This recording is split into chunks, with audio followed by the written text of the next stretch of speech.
Although I understand there's a new face at the club today. Yeah, bringing Paris Cowan in for a month from Millwall. Done very well at Wickham. Knows the level.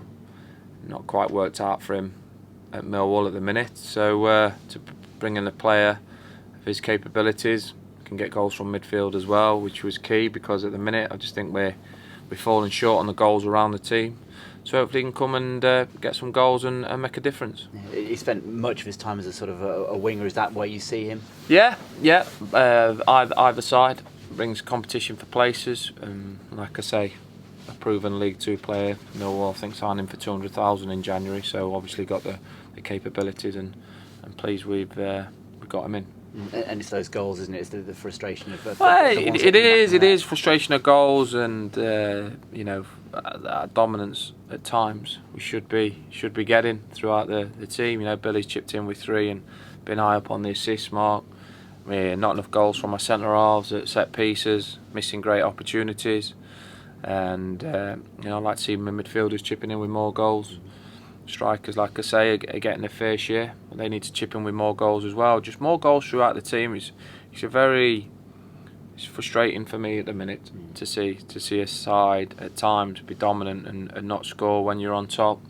And we're getting punished at the other end with really basic, silly mistakes. That's that saying we're still in good form, but still, I always expect and demand better. I always think, particularly with defenders, but you can say the same for midfielders, it's not a natural ability to score, but when you look at someone like Mark Crystal's record over his career, or even Tom Park's now, they haven't got regular goals, which would suggest that perhaps that's not a part of their game they feel comfortable with. Well, listen, for me though, it's centre half should be getting, looking at 5 goals a season. The amount of corners and wide free kicks we get and work on in training, they should be heading the ball in the net or scoring goals from the seconds and third balls dropping, and we're not doing that. So we'll keep working on that. We've got to stop the individual mistakes that are costing us in crucial moments in the games, and stop being a very, very frustrated team, because there's only so long I'll take it, before things have to change. Well, that's it, isn't it? And the only thing you can do is change within the squad and bring new faces in. Would you imagine that Paris was the last one? Listen, going down that line as in, get rid of players and bring players in, it's not going to be happening. At the end of the day, the players know where I stand with it. Yeah, we need to always look into strengthen the team, but there won't be wholesale changes because it can't happen. We literally, players know where they stand with me. I expect high demands. I put high demands on it because that's the way I work as a manager. But they're 90% of my squad are out of contract at the end of the season, and this set of players are easily comfortable enough to be able to get in the top 7, which for me is an outstanding effort by those lads. When you look at the players that have come up from non-league, obviously we've still got quite a few as well that have been here 2-3 years, so it'll be an amazing effort to get in that top 7. But it's something that I keep demanding from the players, and the pleasing thing is for me is the players are desperate to achieve that as well. They want to succeed at that, but I don't want to keep saying the same things week in, week out. We got to find that, keep going with more consistency in our forward play and cut out the basic errors that are costing us goals at the minute. But I guess if you can't change the team, then where's the threat to the players in the squad at the moment? Well, listen, I've brought in a lone player now. There's other areas, but you talk about wholesale changes. The squad don't need wholesale changes.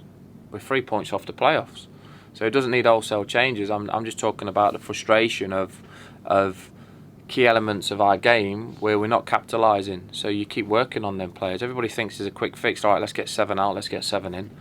And that's all of a sudden going to happen overnight. It takes a lot of work on the coaching field to get what we've got over the last 17, 18 months. And what we've got over the last 17, 18 months is a winning mentality. We've won nearly 50% of our games in League Two. We've only drew 2. If we put another couple of draws on that, we're looking, or a couple of wins on that, we're looking at near automatic promotion. So there's not loads wrong, but the players have to realise that I will only take those long for that to be able to continue. And then I start thinking long term, as in, well, hold on a minute, we come into the season, we haven't had that. You know, and players are under pressure as much as managers are under pressure, but that'll always be the case in football. Okay, so Tuesday night, Stevenage, I mean, at home again, this is one that you'll be looking to win, isn't it?